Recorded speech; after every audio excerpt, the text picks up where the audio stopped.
Guys ఎలా ఉన్నారు? అందరూ బాగున్నారా? Okay start. నేరుగా విషయంలోకి వెళ్ళిపోదాం. ఈనాటి మన విశ్లేషణలో సోషల్ ఫార్మసీ చాప్టర్ 6 ఆధారంగా హెల్త్ కేర్ వెనుక దాగి ఉన్న అత్యంత ఆసక్తికరమైన ఎకనామిక్స్ గురించి మాట్లాడుకోబోతున్నాం. అంటే ఒక చిన్న మందుబిళ్ళ ల్యాబ్లో పుట్టినప్పటినుంచి మన చేతికి వచ్చే వరకు దాని వెనుక ఎలాంటి ఆర్థిక పరిణామాలు జరుగుతాయో అర్థం చేసుకోబోతున్నాం. వినడానికి చాలా ఆసక్తికరంగా ఉంది కదా? ఈ ప్రయాణంలో మన అజెండా చూసుకుంటే ఫార్మకో ఎకనామిక్స్ పరిచయం, హెల్త్ కేర్ ఖర్చుల వర్గీకరణ, వాటిని ఎలా మూల్యాంకనం చేస్తారనే 4 పద్ధతులు, తయారీదారులకు మరియు వైద్యులకు ఉన్న ప్రయోజనం, చివరగా పేషెంట్ను ఎలా రక్షించొచ్చు అనే 6 ముఖ్యమైన అంశాలను కవర్ చేయబోతున్నాం. ఈ అజెండా ద్వారా మనం ఈ సంక్లిష్టమైన ఆర్థిక సిద్ధాంతాలను చాలా సులభంగా అర్థం చేసుకోవచ్చు. రైట్, మొదటి విభాగంలోకి అడుగుపెడదాం. ఫార్మకో ఎకనామిక్స్ పరిచయం. అసలు ఈ శాస్త్రాన్ని ఎందుకు చదవాలి? దీని అవసరమేమొచ్చింది? ఈ 2-5% అనే నంబర్ని ఒకసారి గమనించండి. ఇది కేవలం ఒక అంకె కాదండి. సోషల్ ఫార్మసీ డేటా ప్రకారం మన దేశంలో ప్రతి సంవత్సరం కేవలం వైద్య ఖర్చుల భారం మోయలేక 2-5% మంది ప్రజలు తీవ్రమైన పేదరికంలోకి నెట్టబడుతున్నారు. వినడానికే చాలా బాధాకరం కదా?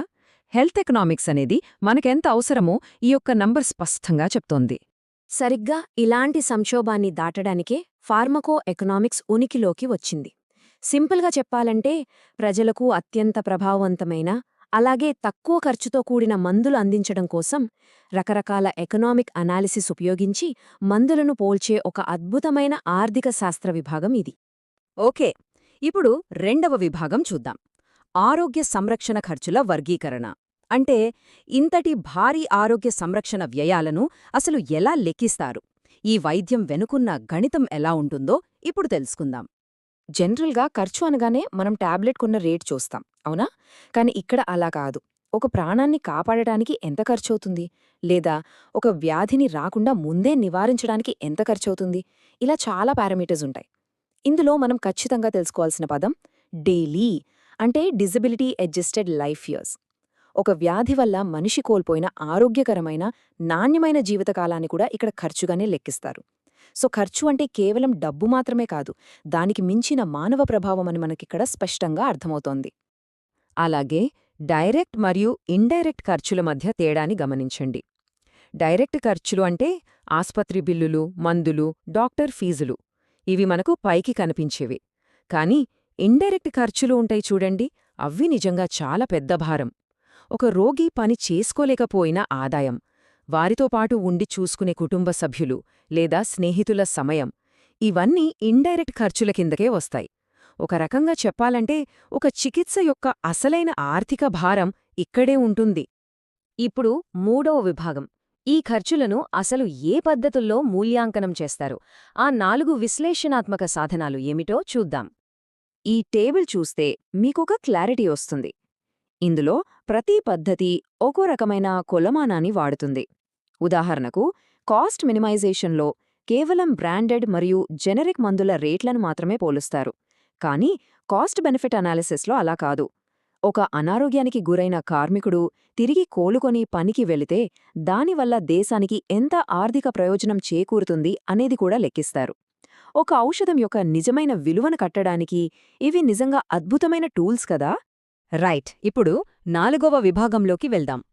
మందుల తయారీదారులకు ఈ ఫార్మకో ఎకనామిక్స్ వల్ల ఎలాంటి ప్రయోజనముంటుందో అర్థం చేసుకుందాం. ఒక కొత్త మందును కనిపెట్టి దాన్ని మార్కెట్లోకి తేవడమంటే చిన్న విషయం కాదు. దానికి ఎన్నో సంవత్సరాల రీసెర్చ్, కోట్లలో పెట్టుబడి కావాలి. అందుకే FDA లాంటి సంస్థల అప్రూవల్కి వెళ్లే ముందే ఫార్మా కంపెనీలు ఈ డేటాను వాడతాయి. రేపు మార్కెట్లో కాంపిటీషన్ని తట్టుకోలేని లేదా సరైన ఫలితాన్ని ఇవ్వలేని మందుల మీద అనవసరంగా టైము, వనరులు వృధా చేసుకోకుండా ఈ ముందస్తు విశ్లేషణ వాళ్లను ఎంతగానో కాపాడుతుందన్నమాట. ఇక 5వ విభాగం. వైద్యులకు ఈ శాస్త్రం ఎలా ఉపయోగపడుతుంది? రోగికి ఏ మందు రాయాలి అని డాక్టర్లు నిర్ణయించే కీలక దశ గురించి మాట్లాడుకుందాం. సోషల్ ఫార్మసీ మూలాలో ఇక్కడొక ఆసక్తికరమైన పాయింట్ చెప్తున్నాయి. కేవలం మందుల కొనుగోలు రేటు చూసి అది చౌకగా ఉందనుకోవడం చాలా మోసపూరితమైన విషయమట. ఒక డాక్టర్ మందును ప్రిస్క్రైబ్ చేసేటప్పుడు కేవలం క్లినికల్ రిజల్ట్స్ మాత్రమే కాకుండా ఆ మందు వల్ల రోగిపై పడే ఆర్థిక భారం ఏమిటి, అలాగే పేషెంట్స్ క్వాలిటీ ఆఫ్ లైఫ్ని అదెలా మారుస్తుంది అనే ఈ మానవతా దృక్పథాలను కూడా బ్యాలెన్స్ చేసుకుని సరైన నిర్ణయం తీసుకోవాలని ఇది స్పష్టం చేస్తోంది. ఇక మన చివరి మరియు 6వ విభాగం రోగిని రక్షించడం. ఈ మొత్తం ఆర్థిక చట్రంలో అత్యంత కీలకమైన, సున్నితమైన భాగస్వామి ఎవరైనా ఉన్నారంటే అది రోగే కదా. ఈ పవర్ఫుల్ కోట్ ఒక్కసారి గమనించండి. ప్రిస్క్రైబర్లు అనగా డాక్టర్లు మందులు రాసేటప్పుడు ఫార్మాకో ఎకనామిక్ ఇష్యూస్ని కూడా దృష్టిలో ఉంచుకుంటే వాళ్లు రోగులకు నిజంగా ఒక గొప్ప సేవ చేసినట్లే. ఇది 100కి 100 నిజం. ఎందుకంటే ఎలాంటి ఇన్సూరెన్స్ లేకుండా తమ సొంత జేబులో నుంచి డబ్బులు ఖర్చు పెట్టుకునే పేద రోగుల పరిస్థితి ఒక్కసారి ఆలోచించండి. వారికి సరైన ధరకు సరైన మందును ఎంచుకుని ఇవ్వడమనేది అక్షరాల ఒక వరం లాంటిది. ముగించే ముందు ఒక చిన్న ఆలోచన. ఇలాంటి సిస్టమ్స్ భవిష్యత్తులు ఎలా ఉండబోతున్నాయి? ఒక పక్క ఆస్పత్రుల నిర్వహణ ఖర్చులకు, మరోపక్క వెలకట్టలేని మానవ జీవితానికి. ఈ రెండింటి మధ్య ఖచ్చితమైన సమతుల్యతను సాధించడానికి హెల్త్ కేర్ సిస్టమ్స్ నిరంతరం ఎలా అప్గ్రేడ్ అవ్వాలి? ఫార్మకో ఎకనామిక్స్ అసలు లక్ష్యం కూడా ఇదే. ఒక చిన్న మందు బిళ్ల మెనుప ఇంత పెద్ద ఆర్థిక వ్యూహం దాగి ఉందనే విషయం ఈ విశ్లేషణ ద్వారా మీకు అర్థమైందని అనుకుంటున్నాను. ఈ టాపిక్ గురించి ఇంకా లోతుగా ఆలోచించాల్సిన అవసరం మనందరికీ ఖచ్చితంగా ఉంది. మాతో పాటు ఈ అన్వేషణలో ఉన్నందుకు ధన్యవాదాలు. ఒక 10 రూపాయల మందు బిళ్ళ ఒక సామాన్య కుటుంబాన్ని ఏకంగా పేదరికంలోకి ఎలా నెట్టేస్తుందో గమనించడం నిజంగా ఆశ్చర్యాన్ని కలిగిస్తుంది. సాధారణంగా మనం మెడికల్ షాప్కెళ్ళి మందులు కొన్నప్పుడు కేవలం ఆ అట్ట మీద ఉన్న ధరను మాత్రమే చూస్తాము. అవును, ఖచ్చితంగా. మనం చూసేది ఆ చిన్న ఎంఆర్పి మాత్రమే. కానీ ఆ బిల్లు వెనుక చాలా పెద్ద ఒక అదృశ్య ఆర్థిక శాస్త్రం దాగి ఉంది. రైట్. అందుకే ఈరోజు మన లోతైన విశ్లేషణలో ఫార్మకో ఎకనామిక్స్ అనే చాలా ఆసక్తికరమైన అంశాన్ని డీకోడ్ చేద్దాం. అంటే సామాజిక ఫార్మసీ అధ్యాయం 6 ఆధారంగా అసలు మందుల ధరలు అంటే కేవలం జేబులోంచి తీసి ఇచ్చే డబ్బు మాత్రమే కాదని తెలుసుకుందాం. ఫార్మకో ఎకనామిక్స్ అంటే కేవలం ఒక మందు తయారీకి ఎంత ఖర్చయింది అనేది లెక్కించడం మాత్రమే కాదు. అసలు ఒక చికిత్స వల్ల రోగికి, సమాజానికి ఎంత ప్రయోజనం చేకూరుతుంది అనే ఒక పెద్ద లెక్క ఇది. అంటే పెడుతున్న ఖర్చుకి తగిన మూల్యం దక్కుతోందా లేదా అని చూస్తారనమాట. ఇది నాకెలా అనిపిస్తుందంటే, మనం ఒక కారు కొనడం లాంటిది కదా. కారు షోరూంలో మనం కట్టే డబ్బు కేవలం ప్రత్యక్ష ఖర్చు మాత్రమే. ఆ తర్వాత దానికి వాడే పెట్రోల్, మెయింటెనెన్స్ అంతా పరోక్ష ఖర్చవుతుంది. అవును, ఎగ్జాక్ట్లీ. అదే మెయింటెనెన్స్ లాంటివి పరోక్ష ఖర్చులు. అలాగే ఒక మోడల్ కారు కొని మరో మోడల్ వదిలేయడం వల్ల కోల్పోయే ప్రయోజనాలను ఆపర్చునిటీ కాస్ట్ అంటాం కదా. వైద్యంలో కూడా అచ్చం ఇలాగే ఉంటుందా? సరిగ్గా కారు విషయంలో జరిగినట్టే ఉంటుంది. ఇప్పుడు రోగి కొనే మందులు లేదా ఆస్పత్రి ఫీజు ఇవన్నీ డైరెక్ట్ కాస్ట్, అంటే ప్రత్యక్ష ఖర్చుల కిందకొస్తాయి. కానీ అనారోగ్యం వల్ల రోగి పనికి వెళ్లలేకపోవడం, అయ్యో అవును కదా, వాళ్ల జీతం పోతుంది. అదే కాకుండా వారిని చూసుకోవడానికి కుటుంబ సభ్యులు తమ ఉద్యోగాలకు సెలవు పెట్టడం కూడా పరోక్ష ఖర్చు, అంటే ఇండైరెక్ట్ కాస్ట్ అవుతుంది. ఇక ఒక చికిత్స విధానాన్ని ఎంచుకుని మరొకదాన్ని వదులుకున్నప్పుడు రోగి కోల్పోయే ప్రయోజనమే ఆపర్చునిటీ కాస్ట్. మొత్తం భారాన్ని పరిగణనలోకి తీసుకున్నప్పుడే ఆ మందు తాలూకు అసలు ఖర్చు అర్థమవుతుంది. కానీ నాకో చిన్న డౌట్. కారు మైలేజ్ని మనం లీటర్లలో కొలిచినట్లు మనిషి ఆరోగ్యం లేదా ప్రాణాల విలువను ఈ ఆర్థికవేత్తలు అసలు ఎలా కొలుస్తారు? అక్కడే అసలు సవాలుందండి. దీన్ని అర్థం చేసుకోవడానికి ఒక చిన్న ఉదాహరణ చూద్దాం. ఇప్పుడు ప్రభుత్వం దగ్గర కేవలం 100 రూపాయల బడ్జెట్ ఉందనుకుందాం. ఓకే, 100 రూపాయలు. 100 రూపాయలతో ఒకే ఒక్క వ్యక్తి ఆయుష్ను 10 ఏళ్లు పెంచే ఒక ఖరీదైన మందు కొనాలా? లేదా అదే 100 రూపాయలతో 10 మందికి తీవ్రమైన అల్సర్లు నయం చేసే మందులు కొని వాళ్ల బాధను తగ్గించాలా?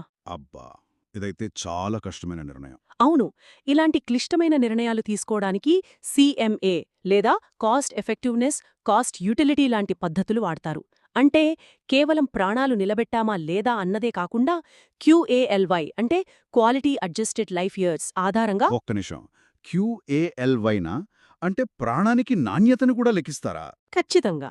ఆ నిలబెట్టిన ప్రాణానికి ఎంత నాణ్యమైన జీవితం దొరికిందన్నది కూడా ఖచ్చితంగా లెక్కిస్తారు. ఇక్కడే నాకొక సందేహం వస్తోంది.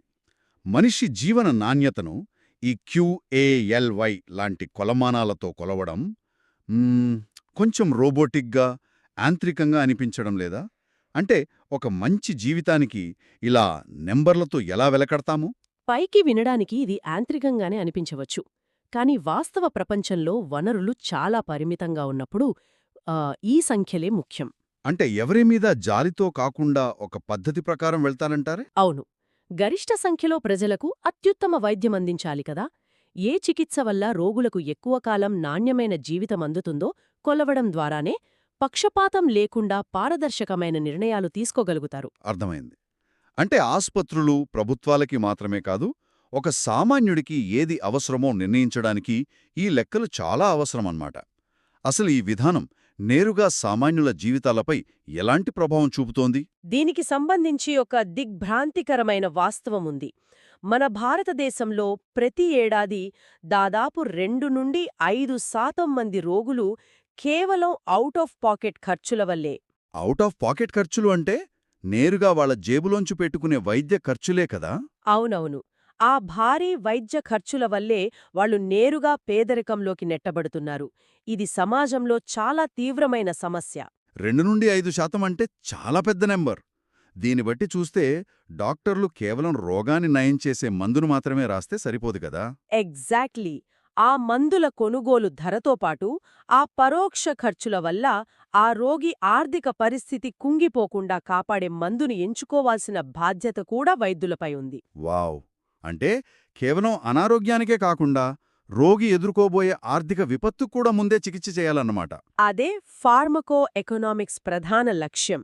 ఒక మందు వల్ల కలిగే వైద్యపరమైన లాభంతో పాటు ఆర్థికపరమైన భారాన్ని కూడా బేరీజు వేసి రోగికి అత్యంత సరసమైన చికిత్సను అందించడం.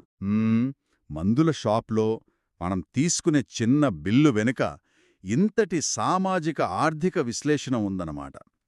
సమాజానికి అత్యంత ప్రభావవంతమైన వైద్యం అందించడంలో ఇది ఎంత కీలక పాత్ర పోషిస్తుందో ఇప్పుడు స్పష్టంగా అర్థమైంది. నిజమే.